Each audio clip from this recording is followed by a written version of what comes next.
kepada 3 calon presiden, Bapak Anies Baswedan, Bapak Prabowo Subianto, dan Bapak Ganjar Pranowo dimohon maju ke podium.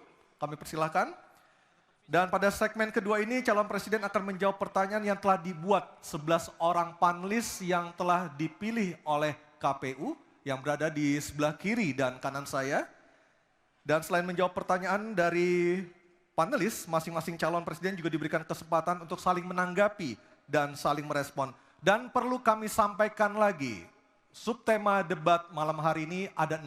Yang pertama sesuai dengan yang ada daftarnya di depan saya, politik luar negeri, geopolitik, globalisasi, hubungan internasional, keamanan, dan pertahanan. Hadirin sekalian, pada segmen pertama penyampaian visi misi dimulai dengan calon presiden nomor urut 3, maka di segmen kedua ini pendalaman visi misi dan program kerja akan dimulai dengan calon presiden nomor urut 1. Dan kami persilahkan Profesor Angel Damayanti, salah seorang dari panelis untuk mengambil pertanyaan subtema di dalam fishbowl. Dan nanti diperlihatkan Bu Angel ke moderator dan ke kamera.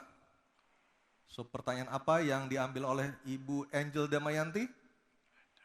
Pertahanan. Pertahanan. Baik. Dan selanjutnya panelis Ibu Kuri Safitri untuk mengambil undian daftar pertanyaan dari fishbowl. Ya, silakan Bu. Ada A, B, atau C. Kita tidak tahu apa yang diambil hurufnya. Huruf C. Oke, baik. Pertahanan huruf C. Baik, saya ambil ini A, B, C. Baik. Kita akan buka amplop pertanyaannya. Pertanyaannya masih disegel. Ya? Bapak Ibu yang di rumah juga bisa melihat pertanyaannya masih disegel. Dan kami ingatkan para calon presiden untuk mendengarkan dengan seksama Bapak-Bapak karena pertanyaan tidak akan kami ulang, hanya akan kami bacakan satu kali. Silakan dibuka Anissa, Baik. lihat apa isi pertanyaannya. Baik, pertahanan huruf C ya. Ya, pertanyaan untuk calon presiden nomor urut 1, Bapak Anies Baswedan.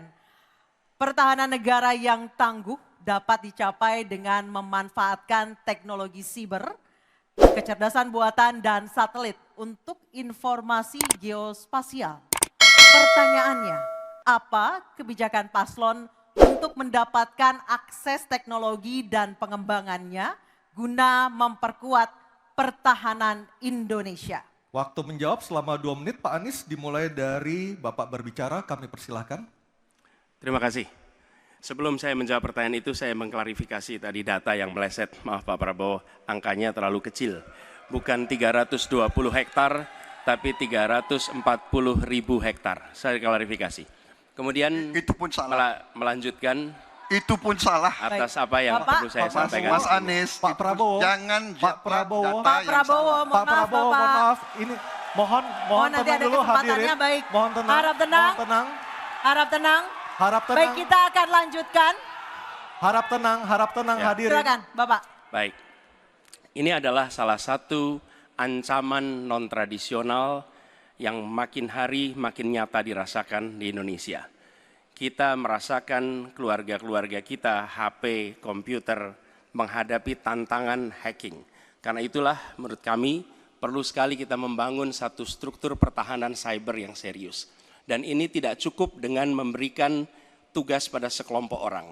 Satu adalah dengan membangun satu sistem yang komprehensif, perencanaan komprehensif yang melibatkan seluruh lembaga termasuk komponen masyarakat. Yang kedua adalah pengadaan teknologi-teknologi terbaru. Tapi kuncinya bukan semata-mata pada teknologinya.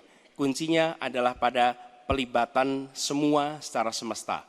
Yang ketiga, yang tidak kalah penting adalah mekanisme untuk merespon balik apabila terjadi kondisi serangan. Sehingga bisa memiliki kecepatan untuk recover, kecepatan untuk kembali dalam sistem ketika terjadi serangan-serangan cyber itu. Jadi menyusun ini, satu adalah melibatkan secara komprehensif, yang kedua menggunakan teknologi terbaru, yang ketiga sistem recovery yang cepat. Terima kasih. Baik, terima kasih Pak Anies. Kami persilakan kepada calon presiden nomor urut 2, Bapak Prabowo Subianto untuk menanggapi calon presiden nomor urut 1 dengan waktu 1 menit saat Bapak berbicara akan dimulai. Silakan Pak. Ya, sekali lagi ya saya berpandangan Pak Anies juga terlalu teoritis, semuanya bagus, indah, tetapi yang nyata tentang masalah AI, cyber, teknologi tinggi dan sebagainya adalah sumber daya manusianya, awaknya. Saya begitu jadi menteri, saya membentuk 4 fakultas baru di bidang sains, teknologi, engineering, dan mathematics. Kita menyiapkan putra-putri kita terbaik untuk menguasai teknologi, untuk menguasai sains, untuk menguasai artificial intelligence, untuk menguasai cyber. Bukan barang yang kita beli, kita harus kuasai know-how-nya, kita harus kuasai sistem yang harus kita pegang. Dan menurut saya itu adalah inti daripada masalah. Tidak hanya bicara-bicara yang baik-baik saja. Waktu sudah habis Pak Prabowo. Selanjutnya calon presiden nomor urut 3 Bapak Ganjar Pranowo untuk Baik menanggapi. hadirin kami harap tenang. Hadirin kami harap tenang. Silakan Bapak Ganjar Pranowo untuk menanggapi jawaban calon presiden nomor urut 1. Waktu Anda 1 menit dimulai ketika berbicara. Yang pertama kita mesti menguatkan BSSN. Dan kita penting untuk membuat security system yang baik. Bahkan selain membangun SDM dan infrastruktur yang baik, maka kecepatan internetnya dan coveragenya harus tinggi. Maka kalau kita kemudian membuat satu sistem infrastruktur yang bagus, jangan dikorupsi. Ini yang kemudian jadi persoalan. Maka tidak pernah selesai. Dan tentu saja LPDP itu punya potensi yang sangat tinggi untuk memberangkatkan orang-orang, anak-anak hebat ke sana. Namun demikian, ketika mereka sudah balik, mereka mesti diberikan ruang untuk bisa bekerja. BRIN bisa kita libatkan. Ya, mereka bisa membuat kolaborasi yang sangat bagus. Bahkan kemudian pengamanan di kepolisian, saya kira perlu cyber institution yang dipimpin oleh Jenderal Bintang 3. Dan kita perlu duta besar cyber. Baik, masih ada sisa waktu. Ya. Baik, cukup. Dan sekarang Harap tenang. hadirin harap tenang, kita berikan kesempatan kepada 3 orang capres kita untuk berbicara. Kami persilakan pada Pak Anies untuk menanggapi 2 capres sebelumnya. Silakan Pak Anies, waktu 1 menit. Memang benar, membangun sistem itu salah satunya. Satu adalah perangkat lunak, satu adalah perangkat kerasnya. Dan itu salah satunya adalah seperti disampaikan terkait dengan sumber daya manusia. Persoalannya, kalau tadi disebut ada yang teoritis, ada yang kedua tidak dilaksanakan. Jadi selama 5 tahun ini, apa yang dikerjakan dalam mempertahankan sistem cyber kita? Mohon tenang. Justru di situ letak problemnya. Jadi ketika anggaran yang begitu besar dialokasikan justru bukan untuk mempertahankan yang hari ini menjadi serangan paling modern yang terjadi. Ini adalah ancaman yang paling nyata dan dirasakan di seluruh keluarga, bukan hanya di sektor pemerintahan. Karena itu menurut kami langkahnya investasi jangka panjang boleh, tapi manfaatnya itu baru dirasakan bisa 5 tahun, 10 tahun yang akan datang. Pertanyaannya hari ini dan kemarin apa? Dan itulah yang menjadi fokus kita. Segera siapkan sistemnya, segera siapkan orangnya, segera siapkan langkahnya. Baik, masih ada waktunya Bapak. Waktu Baik, habis. terima kasih. Harap tenang Bapak Ibu, Harap tenang, hadirin yang ada di acara sini. masih harus kita lanjutkan. Harap tenang Kita Bapak sudah dan Ibu. dengarkan bersama-sama tadi tata tertibnya seperti apa, mohon tenang. Kita lanjutkan, selanjutnya beralih ke pertanyaan kedua untuk calon presiden nomor urut 2 Bapak Prabowo Subianto. Untuk itu kami persilahkan kepada panelis Profesor Evi Fitriani untuk mengambil pertanyaan subtema di dalam fishbowl dan diperlihatkan kepada seluruh hadirin, moderator, dan para calon.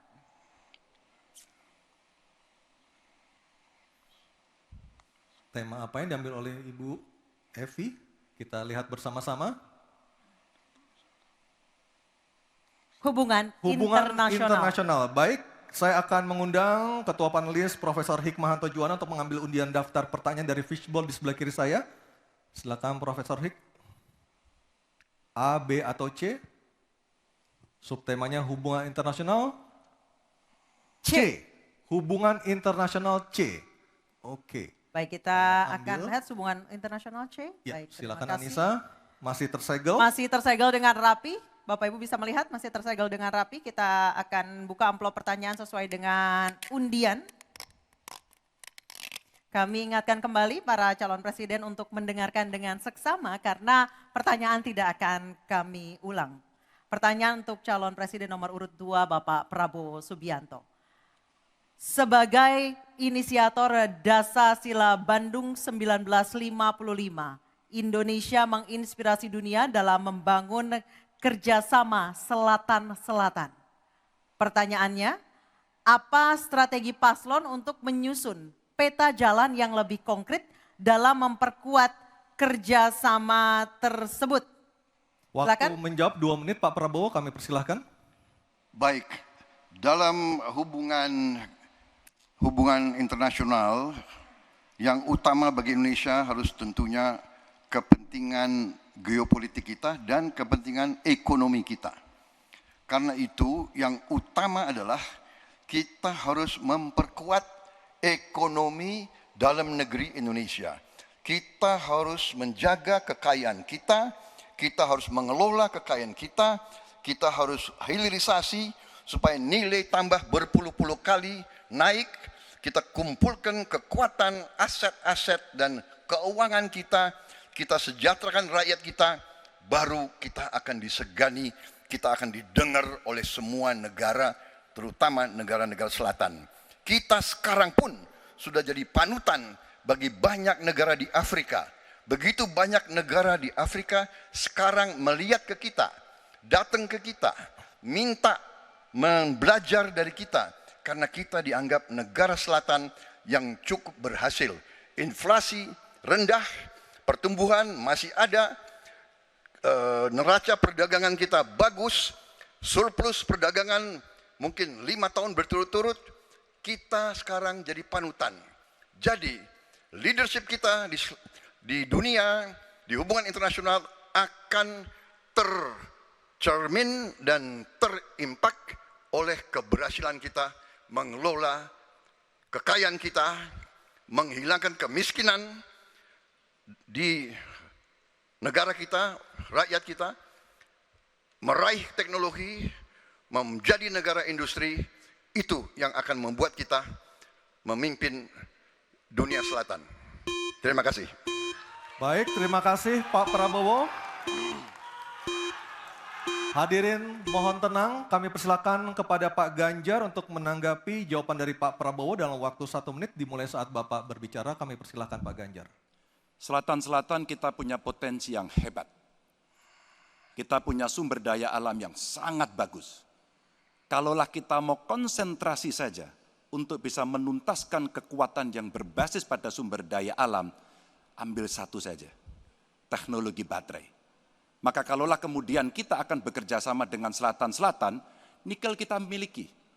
Tapi boksit ya, kita bisa share dengan beberapa negara yang lain. Ada juga litium umpama dengan Argentina. Maka kalau kemudian ini kita konsentrasikan penuh, betapa kekuatan ekonomi akan besar, ini menciptakan lapangan kerja dan kita menyiapkan jemput bola SDM yang unggul untuk bisa meraih itu, dan kekuatan itu akan berimbas kepada rakyat kecil. 1, butuh lapangan kerja, 2, dia butuh daya beli yang baik, dan yang ketiga, mereka butuh pekerjaan karena ada lapangan kerja yang disediakan oleh pemerintah. Baik, waktunya habis. Baik. Harap tenang. Harap tenang. Selanjutnya giliran calon presiden nomor 1 Bapak Anies Baswedan untuk menanggapi. Waktu Bapak 1 menit dimulai ketika berbicara. Penjelasan tadi tidak menggambarkan tentang peran Indonesia di selatan-selatan. Itu hanya menggambarkan apa yang disampaikan Pak Prabowo tentang bagaimana kita membangun Indonesia. Dan ketika kita membangun dengan baik tidak otomatis lalu jadi contoh. Yang harus dilakukan adalah seperti yang dilakukan ketika era Bung Karno pada waktu itu, Ali Sastroamidjojo. Apa yang dikerjakan? Merangkul semua. Membawa apa yang menjadi agenda selatan-selatan, bukan menceritakan agenda kita. Semua orang bisa baca di Google tentang apa yang kita kerjakan. Tapi kalau kita menjangkau pemimpin-pemimpin selatan-selatan dan presiden menjadi panglima diplomasi, bukan sekedar hadir di forum-forum menjadi salah satu penonton, salah satu hadirin, tapi datang ke sana membawa ini agenda selatan-selatan. Apa misalnya? Kita berhadapan dengan climate crisis. Yang biaya untuk menghadapi climate crisis itu tinggi sekali. Dan ketika kita bicara dengan selatan-selatan, yuk kita bicara dengan utara. Bagaimana membiayai climate crisis sebagai satu kesatuan. Indonesia jadi pemimpin selatan-selatan. Baik. Baik, tenang. Hadirin kita harap tenang. Kembali kami berikan kesempatan kepada Bapak Prabowo untuk menyampaikan tanggapannya atas jawaban dari dua capres sebelumnya. Kami persilakan Pak dalam waktu 1 menit. Saya kok banyak setuju dengan Pak Ganjar ya. Ya, kalau benar masuk akal, saya setuju. Kalau ngomong, ya kumaha. Ya, jadi leadership, apakah negara, apakah perorangan, tapi terutama juga negara harus dengan contoh ingarso sung tulodo. Kita mau mimpin, kita mau bawa agenda, kita mau cerita itu cerita, omon, ya. Tak bisa. Kenapa negara-negara selatan sekarang melihat ke Indonesia? Karena kita berhasil membangun ekonomi kita. Jadi tidak hanya omon, kerjanya omon saja, nggak bisa, tidak bisa. Baik. Waktu habis Ingarso Pak sung Prabowo, tulodo. waktu habis. Baik, harap tenang dulu. Kita akan beralih ke berikutnya. Baik, selanjutnya. Hadirin mohon kerjasamanya untuk tetap tertib. Mohon kerjasamanya sekali lagi. Baik, selanjutnya kita beralih ke pertanyaan untuk calon presiden nomor urut 3, Bapak Ganjar Pranowo. Untuk itu kami persilakan panelis Bapak Imade Andi Arsana untuk mengambil pertanyaan subtema di dalam fishbowl dan setelah terambil boleh langsung diperlihatkan. Ya, sudah ada 2 subtema yang kita bahas. Ini adalah yang ketiga, Anissa ya, dan juga pemirsa. Subtema apa yang diambil? Keamanan. Keamanan. Baik, untuk melengkapinya saya akan mengundang panelis Dr. Ian Montratama untuk mengambil undian daftar pertanyaan dari fishbowl di sebelah kiri saya. Kita akan lihat huruf apa yang diambil oleh Dr. Ian Montratama. Huruf C. Oke, keamanan huruf C, Anissa. Keamanan huruf C. Di Oke. depan, iya. C, Masih tersegel. masih tersegel. Oke, silakan Aryo. Baik, saya buka keamanan huruf C. Dari suara juga masih tersegel. Masih Mas, ya? tersegel dengan rapi. Baik, ini adalah pertanyaan untuk calon presiden nomor urut 3, Bapak Ganjar Pranowo. Kewenangan institusi di sektor keamanan sangat penting, namun masih terjadi tumpang tindih. Pertanyaannya, bagaimana komitmen paslon terhadap penataan institusi pertahanan dan keamanan? Terima kasih. Membereskan yang tumpang tindih. Dan itu harus dimulai dari pemimpin yang punya komitmen untuk membereskan. Siapa dia? Pemimpin tertinggi, Presiden. Maka kalaulah kemudian kita bicara pertahanan yang ada di laut, maka sekian lembaga yang ngurus laut mesti disatukan dalam sebuah wadah Coast Guard. Ketika kita bicara keamanan dan tumpang tindih, maka keamanan wilayahnya ada di kepolisian. Saya mengapresiasi umpama dalam konteks terorisme, 2023 relatif tidak ada. Kita berikan apresiasi itu kepada kepolisian. Ketika kemudian terjadi pada situasi belahan Indonesia yang lain yang membutuhkan, katakan bantuan dari TNI, maka disitulah kemudian on call mereka. Kami butuh bantuan, maka dibantu. Tapi pada sisi yang lain, pembenahan yang tumpang tindih ini, di daerah sebenarnya juga bisa disupport agar keamanan bisa berjalan dengan baik. Siapa mereka pelaksana di daerah? Forkompimda. Kita tidak pernah membiarkan situasi negara diurus oleh pusat saja. Kita mesti mengambil inisiatif karena peran-peran sampai tingkat lokal itu ada. Bahkan tokoh masyarakat, tokoh agama mesti kita lakukan. Maka seluruh yang tumpang tindih dari sisi regulasi, 1 perlu harmonisasi, 2 perlu sinkronisasi.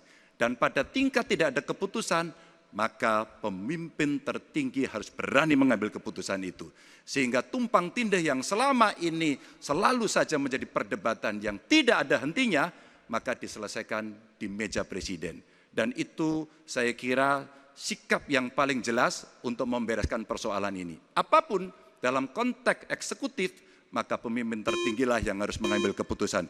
Kecuali kita mesti berbicara dengan DPR maka kita akan duduk bersama untuk membicarakan secara regulatif. Waktunya habis. Baik, terima kasih Pak Ganjar.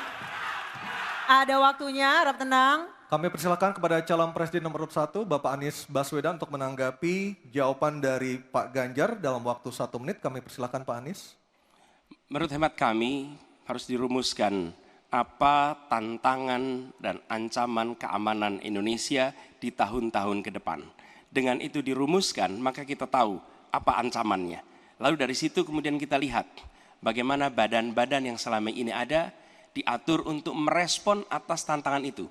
Kalau kita hanya menata ulang tanpa memikirkan apa ancaman barunya, maka kita tidak lebih dari sekedar menyelesaikan urusan organisasi. Yang sesungguhnya dibutuhkan adalah bagaimana organisasi itu diatur untuk merespon tantangan. Jadi nomor 1, rumuskan itu.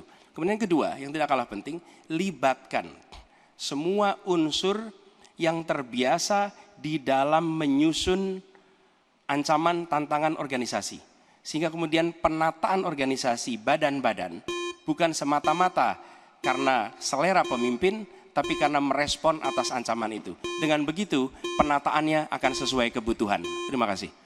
Waktu 1 menit sudah habis. Baik, terima kasih. Selanjutnya giliran calon presiden nomor urut 2, Bapak Prabowo Subianto. Hadirin kami harap tenang terlebih dahulu. Ada waktunya untuk menanggapi jawaban dari Capres nomor urut 3. Waktu Bapak 1 menit dimulai ketika berbicara.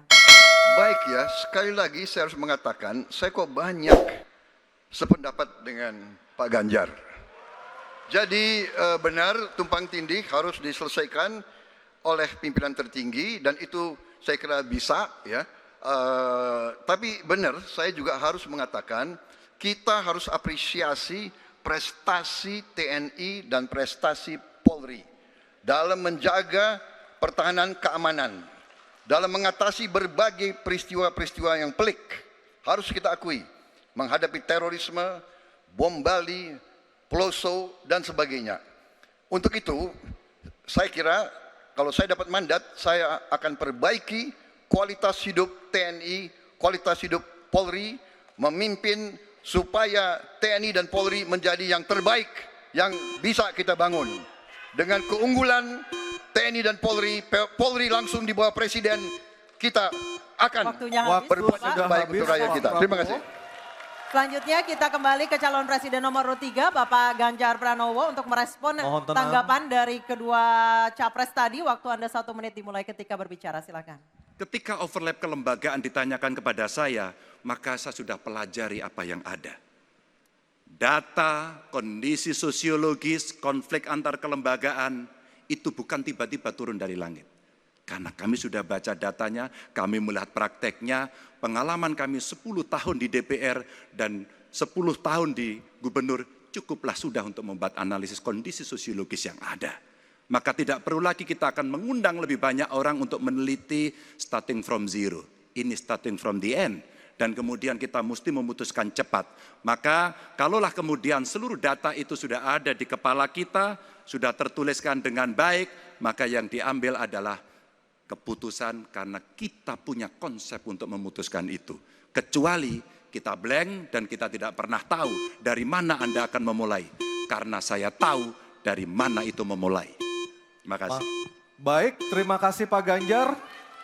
3 capres sudah memberikan jawabannya di segmen ini. Kita akan jeda terlebih dahulu dan kita masih akan terus kembali, Anissa ya. Betul, sejumlah gagasan nanti akan kembali disampaikan oleh para calon presiden 2024 dalam jawaban dan tanggapan para calon presiden. Kita nanti usai jeda dan pemirsa tetap bersama kami di debat ketiga calon presiden pemilu tahun 2024.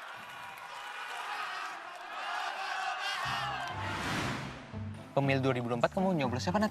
Gak tahu deh, aku nyoblos apa enggak ya? Emang suara aku ada pengaruh gitu? Suara pemilih pemula kayak kita ini berpengaruh loh. Nah makanya kamu jangan sampai golput. Kita harus berpartisipasi dalam pemilu 2024.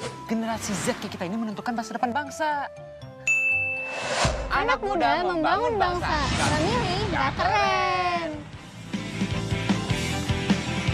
Kita memilih untuk Indonesia. Ya, sekarang kan Bapak udah jadi pensiunan. Sesuai dengan PKPU atau Peraturan Komisi Pemilihan Umum Nomor 7 Tahun 2022, menyatakan bahwa setiap pensiunan anggota polisi, dan prajurit TNI atau yang sudah mengundurkan diri sehingga statusnya menjadi sipil bisa ikut serta dalam pemilu nanti. Nah, jangan lupa gunakan hak pilih Bapak nanti ya. Itu pasti, Bu. Untuk